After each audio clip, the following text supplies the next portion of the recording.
Accidental love. രചന ബാനി. അന്ന് അങ്ങോട്ട് നീങ്ങി കൊച്ചനെ, മുട്ടിരുമി വരുക. സീറ്റിലിരിക്കുന്ന പ്രായമായ സ്ത്രീ കൈമുട്ടുകൊണ്ടൊരു തട്ട്. അമ്മൂമ്മയുടെ പ്രായമുണ്ട്, ഇല്ല ഞാൻ കാണിച്ചിട്ടായിരുന്നു. 2 ദിവസം മുമ്പ് സ്വന്തം സീറ്റ് ഇതേ അമ്മച്ചി കൊടുത്തതിൽ ഞാൻ ആത്മാർത്ഥമായി പശ്ചാത്തപിച്ചു. എങ്ങനെയൊക്കെയോ തിരിഞ്ഞു നിന്നു. കള്ളക്കിളവി. എന്താണ് പിളർക്കുന്നേ? അഭിയാണ്. ഒന്നുമില്ലടാ, ഞാൻ മുട്ടിയുരുമി നിന്നെന്ന്. ചാഞ്ഞും ചെരിഞ്ഞ അമ്മച്ചിയെ നോക്കി അവന്റെ ഒരു അവിഞ്ഞ ചിരി. ഒന്നും നോക്കിയില്ല, കാലവന്റെ കാൽമേൽ വെച്ച് ഒരു ഞെരിപ്പ്. വേദന കൊണ്ട് മുഖം ചുളിയുന്ന കണ്ട് എങ്ങനെയെന്ന് പുരികം പൊക്കി ചോദിച്ചു. അവന്റെ ചുണ്ടിനിടയിൽ ഒരു തെറി ഞെരിഞ്ഞ മറന്നു. 1ാം വർഷ PG വിദ്യാർത്ഥികളാണ് മനുവും അഭിലാഷും. ഈ ആഴ്ച അവസാനം ബൈക്കരാന്ന് പറഞ്ഞ് കിട്ടിയില്ല, ഞാൻ അടുത്ത ആഴ്ച മുതൽ ലീവാക്കും. എനിക്ക് വയ്യ ഇടികൊണ്ട് ചാവാൻ. മണ്ണിട്ട താഴ്വിയില്ല, അത്രയ്ക്ക് തിരക്കാ. പറഞ്ഞിട്ട് കാര്യമില്ല. രാവിലെ ആകെ 4 ബസ് മാത്രമേ ഉള്ളൂ കോളേജ് റൂട്ടിൽ. ഒരെണ്ണം കുറെ കൂടി നേരത്തെ പോകും. മിക്കവാറും അതിൽ ട്യൂഷനുള്ള കൊച്ചു പിള്ളേരാണ്. അനിയത്തി രാധുവും അതിൽ പോകും. ബാക്കി 3 എണ്ണം 8 മണി തൊട്ട് അരമണിക്കൂർ വ്യത്യാസത്തിൽ വരും. 8:30-ക്കുള്ളതിൽ കയറി പറ്റാണ് പ്രയാസം. ജോലിക്ക് പോകുന്നവരും കോളേജ് പിള്ളേരൊക്കെയായി തിരക്കോട് തിരക്ക്. ഒരു സ്കൂട്ടി ഉള്ളത് അച്ഛനും അമ്മയും കടയിലേക്ക് പോകാനാണ്. എൻ്റെ ബൈക്ക് വർക്ക്ഷോപ്പിൽ കയറിയിട്ട് 3 ആഴ്ചയായി. അതുകൊണ്ടിൽ പിന്നെ ഒന്നും അറിയണ്ട. എൻ്റെ തോളിൽ തൂങ്ങി അഭിയും കൂടെ എത്തും. എൻ്റെ വീടിൻ്റെ തൊട്ടുപിറകിലാണ് അവൻ്റെ വീട്. 8 മണിക്കുള്ള ബസ്സിൽ പോകാൻ നേരത്തെ അമ്മയെന്ന് വിളിക്കും. പക്ഷെ ഇറങ്ങി വരുമ്പോൾ 8:30 വീണ്ടും മുന്നിൽ തന്നെയാണ് സ്റ്റോപ്പ്. ബസ്സിൽ നിന്നിറങ്ങി ശ്വാസം വിട്ടുകൊണ്ട് കോളേജ് കയറ്റി കടന്നു പോകുമ്പോൾ മുഴുവനും ഇടികൊണ്ടുള്ള യാത്രയെ പ്രാഗിയായിരുന്നു. പക്ഷെ ബസ്സിൽ പോയതുകൊണ്ട് നിനക്ക് ഗുണമുണ്ടല്ലോ അളിയ. ഇല്ലെങ്കിൽ അവള് നീ കാണുമായിരുന്നോ? ആ നന്ദി ബസ്സിനോട് നീ കാണിക്കണം കേട്ടോ. അല്ല, ഇന്ന് കണ്ടില്ലല്ലോ അവളെ. ബസ്സിൽ നിന്നിറങ്ങി കൂട്ടമായി ഒറ്റയായൊക്കെ വരുന്ന പെൺപിള്ളേരെ മുഴുവൻ അഭി നോക്കി പറഞ്ഞു. നേരത്തെ പോയി കാണും, നമ്മുടെ ബസ്സിൽ അവൾ കയറിയില്ല, ഞാൻ നോക്കി. ആ, ഇത്ര തിരക്കാണേലും അത് കണ്ടുപിടിക്കല്ലോ. ആക്കി ചിരിക്കുന്നുണ്ട് നാറി. പോകുന്ന വഴിയിൽ ക്യാൻറ്റീനിലൊന്ന് കയറി. അവിടെ ഇരിപ്പുണ്ട് കക്ഷി. എല്ലാ ദിവസവുമുള്ള കാഴ്ച. അവളെ കാണുന്ന രീതിയിൽ 2 ചായ പറഞ്ഞു. കൂട്ടുകാരിയോട് എന്തോ പറഞ്ഞ് ചിരിക്കുകയാണ്. എപ്പോഴും ചുണ്ടിലൊരു പുഞ്ചിരി കാണും. വെളുത്ത കോലുന്നനെയുള്ള സുന്ദരി പെണ്ണ്. വിടർന്ന കണ്ണും നീണ്ട മൂക്കും ചുമന്ന ചുണ്ടുകളുമൊക്കെയായി. രാധുവിന്റെ മുറിയിലുള്ള ഡിസ്നി കഥാപാത്രങ്ങളിൽ ഒന്നിനെ പോലെ അവൾ. ദിവസവും ഇടയ്ക്കുള്ള സ്റ്റോപ്പിൽ നിന്ന് കയറുന്നവളെ കണ്ണുകൾ എങ്ങനെയോ കണ്ടുപിടിച്ചു. 1-2 ദിവസം നേരത്തെയുള്ള ബസ്സിൽ അവൾ പോയി. കൂട്ടുകാരിയോടൊപ്പം തിരക്കിനിടയിൽ ചിരിക്കുന്ന അവൾ 2 ആഴ്ച കൊണ്ട് ശീലമായി. പിന്നെ എല്ലാം പെട്ടെന്നായിരുന്നു. ഡീറ്റെയിൽസ് അഭി കണ്ടുപിടിച്ചു. ഫസ്റ്റ് ഇയർ ആണ്. പേര് ആതിര. അച്ഛനില്ല, അമ്മ ടീച്ചറാണ്. ഒരനിയനുണ്ട്. അന്നു മുതൽ എൻ്റെ സ്വപ്നങ്ങളിൽ അവൾ നിറഞ്ഞു. അഭിയുടെ ആക്കിച്ചിരികളും ആതിര വെച്ചുള്ള പാട്ടുകളും ഞാൻ ആസ്വദിച്ചു. ഇടികൊണ്ടുള്ള ബസ് യാത്രയിൽ ആകെ ഒരു ആശ്വാസം അവളായിരുന്നു. മിക്കവാറും എന്നു രാവിലെയും വൈകിട്ടൊക്കെ ക്യാനിൽ ഹാജരാവും കക്ഷി. പോകുമ്പോഴും അവൾ കയറുന്ന ബസ്സിൽ ഇടിച്ചു കയറും. അങ്ങനെ കോളേജിൽ എത്തുന്നത് അവൾക്ക് വേണ്ടിയെന്ന് തോന്നി തുടങ്ങിയ നാളുകൾ. പിറ്റേ ദിവസം സ്റ്റോപ്പ് എത്തിയപ്പോൾ അവൾക്ക് വേണ്ടി കണ്ണുകൾ തിരഞ്ഞു. എൻ്റെ പ്രാർത്ഥനയുടെ ഫലമോ എന്തോ, കണ്ടക്ടർ പറഞ്ഞനുസരിച്ച് തിങ്ങിഞ്ഞെരിഞ്ഞ അടുത്തേക്ക് വരുന്നവൾ എൻ്റെ അടുത്തേക്ക് വന്നിരുന്നെങ്കിൽ. മനസ്സിൽ കവിതകൾ പാടി കമലാസനും അമലയും കണ്ണിൽ നോക്കുന്നത് തെളിഞ്ഞ് വരുന്നുണ്ട്. ചേട്ടാ, ഈ കൈയൊന്ന് മാറ്റിക്കേ. അവളുടെ കൂട്ടുകാരിയാണ്. ഇതപ്പം മുന്നിലെത്തി. സീറ്റിൽ പിടിച്ചിരുന്ന കൈമാറ്റി മുകളിലെ കമ്പിളിൽ പിടിച്ച് ആ ഗ്യാപ്പിൽ കൂട്ടുകാരിക്ക് സ്ഥലം കൊടുത്തിട്ട് എന്നോട് അടുത്തായി നിന്ന് ആ ഗുണ്ടൂസ് പെണ്ണ്. സ്വപ്നം കണ്ടൊക്കെ വേസ്റ്റായി. മനസ്സിൽ ഞാൻ പെരുവിർത്തു. നിന്നപാടെ അങ്ങോട്ട് തുടങ്ങി. അലപ്പ്. ചാറ്റിൽ മഴ ഷീറ്റിൽ വീഴുന്ന പോലുള്ള സംസാരം കേട്ട് ആതിര പുഞ്ചിരിക്കുന്നുണ്ടായിരുന്നു. ഇതിന് വാകഴക്കില്ലേ? ബസ്സിന് പോകുന്ന താളത്തിൽ ചേർന്ന് വരുന്നുണ്ടവൾ. ഒരു പഞ്ഞിക്കെട്ടെടുത്ത് നെഞ്ചിൽ ചാരി വെച്ച പോലെയുണ്ട്. അടുത്ത് നിൽക്കുന്നവൾ ആകമാനം നോക്കി ഞാൻ. എന്റെ നെഞ്ചിന്റെ അത്രയ്ക്കേ ഉള്ളൂ പൊക്കം. ഒരു ഉണ്ടച്ചി. ഏതു നേരം അവളുടെ കൂടെ കാണും. ആൾക്കാരെ തള്ളിമാറ്റി ആതിരയ്ക്ക് വേണ്ടി സ്ഥലമൊരുക്കുന്നവൾ. ക്യാനിൽ കയറിയപ്പോഴും പലഹാരം വാങ്ങി തട്ടുന്ന കണ്ടിട്ടുണ്ട്. പെട്ടെന്നാണ് ബസ് ബ്രേക്ക് പിടിച്ച് ബാലൻസ് സെറ്റ് കമ്പിൽ പിടിച്ച് എൻ്റെ കയ്യിൽ തൂങ്ങിയവൾ. മസിൽ വലിഞ്ഞ വേദന കാരണം എൻ്റെ കണ്ണ് നിറഞ്ഞു പോയി. പെട്ടെന്ന് കൈ വലിച്ചു മാറ്റി ദേഷ്യത്തോടെ അവൾ നോക്കി. സോറി ഏട്ടാ, ഞാൻ ബാലൻസ് സെറ്റിയപ്പോൾ അറിയാതെ. കുഞ്ഞു മുന്തിരിക്കണ്ണുകൾ ചെറുതാക്കി അവൾ പറഞ്ഞു. ഞാൻ പെട്ടെന്ന് തിരിഞ്ഞ് അഭിയെ തള്ളിഞ്ഞെരിക്കി അവിടെ നിർത്തി. എന്താ പ്രശ്നം?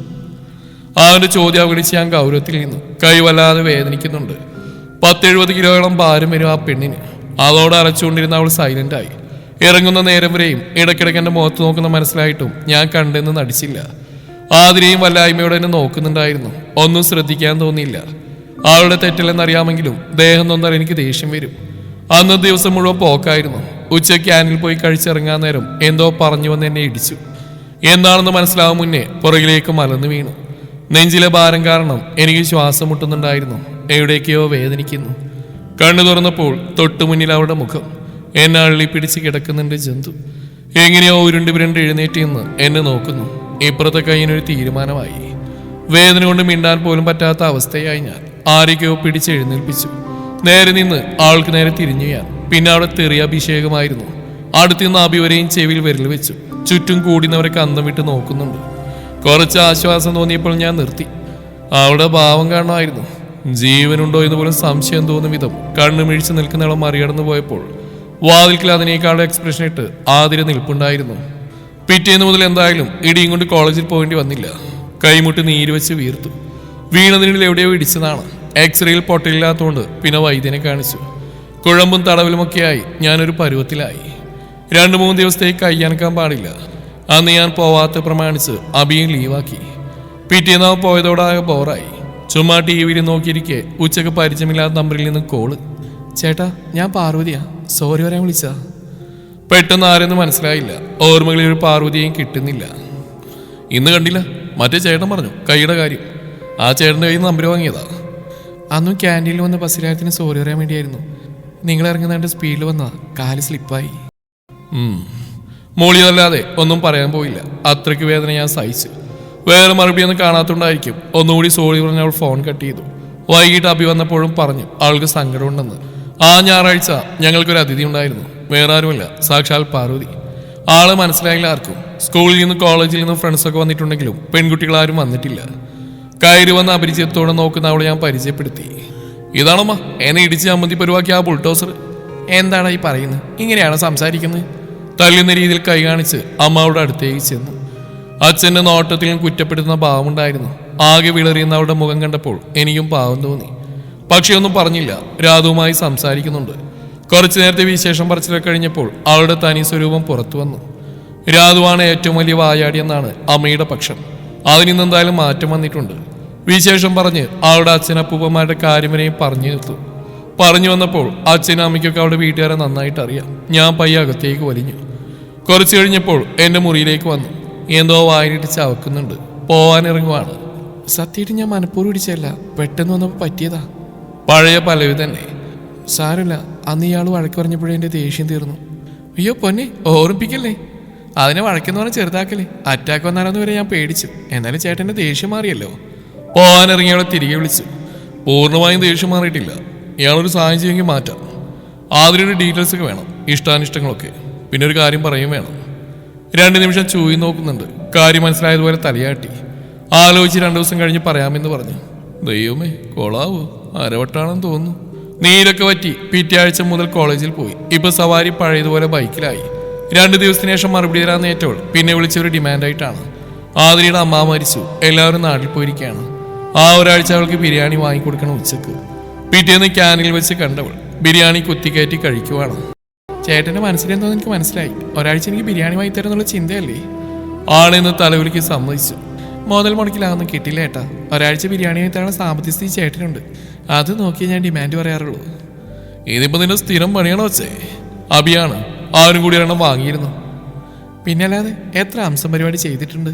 എന്നിട്ട് നിനക്കില്ലേനില്ലേ? എന്നോടാരും പറഞ്ഞിട്ടില്ല. എല്ലാവർക്കും മെലിഞ്ഞ സൗന്ദര്യമുള്ളവർ മതിയല്ലോ. അതുമാത്രമല്ല, ടെൻഷനല്ലേ പ്രേമിക്കുന്നത്. എനിക്കതിനൊന്നും പറ്റില്ല. എനിക്ക് ജോലിയായിട്ട് ഇങ്ങനെ അടിപൊളിയായിട്ട് നടന്നാൽ മതി. ഹംസാണ് ഏറ്റവും നല്ല പരിപാടി. പ്രതിഫലം ഓൺലി ഫുഡ് ഐറ്റംസ്. ചുമ്മാതല്ല പാർവതി ഉണ്ടപ്പാറുവായത്. അബിയേട്ടെന്ന വിളി എന്നെ കൊണ്ട് മാറ്റിക്കരുത്. ബോഡി ഷേമിങ് നല്ല കാര്യമില്ല. ഉണ്ടപ്പാറു തടിച്ചു പാറു. ഏടെ ബുൾഡോസറെന്ന് കേട്ടു. എന്നെ ഓട്ടം കണ്ടിട്ട് നോക്കിയാണ്.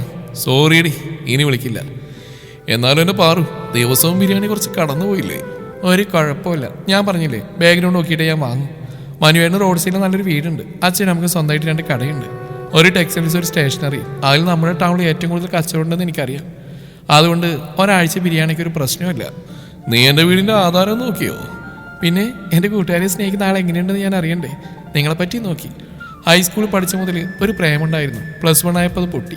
തിരക്കിയുള്ള പഠിക്കും. BCom Kerala university 3rd rank. ഇപ്പോൾ MCom പഠിക്കുന്നു. ക്രിക്കറ്റ് കളിക്കാൻ ഇഷ്ടം. സാധാരണ കാണുന്ന പോലെ അനിയത്തിയോട് അടികൂടുന്ന ചേട്ടനല്ല. അമ്മയെ ഭയങ്കര ഇഷ്ടം. വീട്ടു ജോലികളിൽ സഹായിക്കും. അച്ഛനാണ് റോൾ മോഡൽ. അച്ഛനെ കടകളിൽ എല്ലാ കാര്യത്തിനും സഹായിക്കും. ഒരുപാട് കൂട്ടുകാരുണ്ട്. പെട്ടെന്നൊന്നും ദേഷ്യപ്പെടില്ല. നോൺ വെജ് വലിയ ഇഷ്ടമല്ല. പാൽപ്പായസം ഭയങ്കര ഇഷ്ടമാണ്. ജീൻസും പാൻറ്റും ഇഷ്ടം. സിനിമകൾ കാണുന്നത് ഭയങ്കര ഇഷ്ടം. മോഹൻലാൽ, സൂര്യ ഇഷ്ടനായകന്മാർ. AR റഹ്മാന്റെ പാട്ടുകൾ ഭയങ്കര ഇഷ്ടം. CPO ടെസ്റ്റ് എഴുതിയിട്ടുണ്ട്. മിക്കവാറും കിട്ടും. കോളേജിൽ നിന്ന് പോയാലുടൻ ഗ്രൗണ്ടിൽ കസർത്ത് നടത്തും. പോലീസ് ആകുന്നതാണ് ജീവിതത്തിലെ ലക്ഷ്യം. ശ്വാസം വിടാ പറയുന്നവളെ അത്ഭുതത്തോടെ ഞാൻ നോക്കി. അതിലും വലുതായ അന്തം വിട്ട് അബി നോക്കിയിരിപ്പുണ്ട്. നീ ഇത് എവിടുന്നൊക്കെ തപ്പി? അന്ന് വീട്ടിലൊന്നും പൊളിക്യാമറ വല്ലതും വെച്ചോ? അയ്യടാ അങ്ങനെ ചീപ്പ് പരിപാടിക്കൊന്നും ഞാൻ പോയില്ല. എനിക്ക് മാജിക് അറിയാം. പിന്നെ ചേട്ടലായിട്ട് അനുഭവത്തിൽ നിന്ന് പഠിച്ചൊരു കാര്യമുണ്ട്. ദേഷ്യപ്പെട്ടാൽ ചീത്ത വിളിക്കും. മെയില് നന്നാലും പ്രശ്നമാണ്. നീ വിവരങ്ങളൊക്കെ എന്ന് പറയും. അവളെനിക്ക് ഇങ്ങനെ താല്പര്യമുണ്ടെന്ന് പറയേണ്ടത് നീ. അത് ഞാൻ നേരിട്ട് പറയാം. പക്ഷെ അവളുടെ സ്വഭാവം, ഇഷ്ടം ഒക്കെ അത് പറയാം. കൃത്യൊരാഴ്ച കഴിഞ്ഞ് പറയാം. പ്രോമിസ്. ഈ ഒരാഴ്ചയും അതും ഇതും പറഞ്ഞ അവളെന്റെ പിന്നാലെ തന്നെയായിരുന്നു. ഒരു കിലുക്കാൻ പെട്ടി. ഒരു നേരം വായടച്ച് വെക്കില്ല. എന്നാലോ ശബ്ദത്തിന്റെ വ്യത്യാസം വെച്ച് പോലും കൂടെ നിൽക്കുന്ന ആളുടെ മനസ്സവൾ അറിയും. ഭക്ഷണം ആസ്വദിച്ച് കഴിക്കുന്നവളെ നോക്കി എത്ര നേരം വേണമെങ്കിലും ഇരിക്കാം. അവൾ കഴിക്കുന്ന കാണുന്നവർക്ക് പോലും കൊതി വരും. മനസ്സാകെ ഒരു ചാഞ്ചാട്ടം. ഈ ദിവസങ്ങളിൽ ആതിരയെ ഓർത്തു പോലുമില്ല. ആകെ ഒരു വല്ലാത്ത അവസ്ഥ. എപ്പോഴും പാറുവിനെ കാണണമെന്നും അവളോട് സംസാരിക്കണമെന്നും തോന്നും. ആതിരയെ കണ്ട് പരിചയമല്ലാതൊന്നും സംസാരിച്ചിട്ട് കൂടിയില്ല. പക്ഷെ പാറു അവളെന്റെ മനസ്സിൽ കയറി പറ്റി. നാളെ തിങ്കൾ ആതിര വരും. പാറു അവളോട് നാളെ എല്ലാം പറഞ്ഞാലോ? ആകെ കാര്യങ്ങൾ അവതാളത്തിലായാലോ എന്ന് വിചാരിച്ച് ആദ്യം പറഞ്ഞ അഭിയോടാണ്. ആതിരയോട് തോന്നി ചിലപ്പോൾ ഒരു ആകർഷണമായിരിക്കുമെന്ന് പറഞ്ഞ് സമാധാനിപ്പിച്ച അവനാണ്. തൽക്കാലം പാറുവിനോട് ഇതിന്റെ കാര്യം ആതിരയോട് പറയണമെന്ന് പറയാൻ ഞാൻ അവളെ വിളിച്ചു. അപ്പോൾ അവൾക്കൊന്ന് കാണണം, എന്തോ അത്യാവശ്യം പറയണം. അങ്ങനെ ഞാൻ പാർക്കിലേക്ക് ചെന്നു. അപ്പോഴാണ് ഒരു വലിയ കള്ളം എൻ്റെ മുമ്പിൽ തെളിഞ്ഞ്. സംഗതി ആതിരയ്ക്ക് ഓൾറെഡി മുറച്ചെറുക്കാൻ ഇഷ്ടമാണ്. വീട്ടിലെല്ലാവർക്കും അറിയാം. അന്ന് വീട്ടിൽ വന്നിട്ട് ആലോചിച്ച് പറയാമെന്ന് വെറുതെ പറഞ്ഞവൾ ആതിരയോട് കാര്യം പറഞ്ഞു. അവളും എന്നോട് അവിടെ കാര്യം പറയാൻ പാറുവിനെ പറഞ്ഞേൽപ്പിച്ചു. പക്ഷെ അവിടെ അമ്മ മരിച്ചു. അവർ നാട്ടിൽ പോയപ്പോൾ പാറുവിന്റെ ബിരിയാണിയും തട്ടാം കൂട്ടിന് ആളുമായല്ലോ എന്ന ഐഡിയ ആണ് ഒരാഴ്ച എൻ്റെ കൂടെ കൂടിയത്. ഇപ്പോൾ ആതിരയോട് പറഞ്ഞപ്പോൾ അവൾ പിണങ്ങി. അതുമാത്രമല്ല, എനിക്ക് ആതിരയോട് സീരിയസ് ആയി സ്നേഹമുണ്ടെങ്കിൽ എന്നെ ഈ പറ്റിച്ചോർത്ത് പുള്ളിക്കാരിക്കും വിഷമമുണ്ട്. പറഞ്ഞു കരച്ചിലായി. ആശ്വസിപ്പിച്ചൊടുവിൽ എൻ്റെ മനസ്സിലുള്ളത് തുറന്നു പറയേണ്ടി വന്നു. അന്തം വിട്ട് നിൽപ്പുണ്ട്. ഇങ്ങനെ ഒരു ടിസ്റ്റ് അവളും പ്രതീക്ഷിച്ചില്ല. അതൊന്നും ശരിയാവില്ലെന്ന് പറഞ്ഞ കക്ഷി മുങ്ങി. എന്തായാലും അവരുടെ പിണക്കം മാറിയെന്ന് പിറ്റേന്ന് ക്യാൻറ്റീനിൽ ഒരുമിച്ച് കണ്ടപ്പോൾ മനസ്സിലായി. പാറു എൻ്റെ മുഖത്തേക്ക് പോലും നോക്കുന്നില്ല. പക്ഷെ ആതിരയ്ക്കൊരു കള്ളച്ചിരി. അവളോട് പറഞ്ഞിട്ടുണ്ടാവണം. യെസ് ആണെങ്കിലും നോ ആണെങ്കിലും ഞാൻ അംഗീകരിക്കുമെന്നും ആവശ്യമുള്ള സമയത്ത് മനസ്സിൽ തോന്നുന്ന എന്താണോ അത് മാത്രം പറഞ്ഞാൽ മതിയെന്നും ഞാൻ മെസ്സേജ് അയച്ചിരുന്നു. പിന്നെ ഈ ഒരു മാസം എടുത്തു പാറു ഓക്കെ പറയാൻ. അങ്ങനെ ഞങ്ങളുടെ പ്രണയകാലം തുടങ്ങി. അസലൊരു വായാടിയാണ് അവൾ. മൂഡ് ഓഫ് ആയിരുന്നാലും വിഷമത്തിലായിരുന്നാലും അതൊക്കെ അവളുമായി സംസാരിച്ചാൽ മറന്നുപോകും. ഒരു മാജിക്കാരി. സംസാരിക്കാൻ ഇഷ്ടമുണ്ടെങ്കിലും അതുപോലെ തന്നെ മറ്റുള്ളവരെ കേൾക്കാൻ അവൾക്ക് മനസ്സുണ്ട്. എനിക്ക് എന്ത് കാര്യം വേണമെങ്കിലും എത്ര നേരം വേണമെങ്കിലും അവളോട് പറയാം. എൻ്റെ സ്വന്തം പാറു. പിണങ്ങിയാൽ പിന്നെ ക്യാൻറ്റീനിൽ അവൾ താമസമാക്കും. എൻ്റെ കയ്യിലെ കാശ് തീരുന്നവരെയും അവൾക്ക് ഫുഡ് വാങ്ങിക്കൊടുക്കണം. കൂട്ടുകാരിയെ നോക്കി ഒടുവിൽ അവളുടെ ഫ്രണ്ടായി എൻ്റെ പ്രിയപ്പെട്ടവൾ. ഒട്ടും പ്രതീക്ഷിക്കാത്ത ഒരാൾ പെട്ടെന്ന് കയറി വന്ന് നമ്മുടെ ജീവിതത്തിൻ്റെ ഭാഗമാവുമെന്ന് ഞാൻ ചിന്തിച്ചിട്ടേ ഇല്ല. തുടക്കം മുതൽ അവളെ ഞാൻ ശ്രദ്ധിച്ചിട്ട് കൂടിയില്ല. ഇടിച്ചു കയറി എൻ്റെ ജീവിതത്തിലേക്ക് വന്ന എൻ്റെ ആക്സിഡൻ്റ് ലവ്.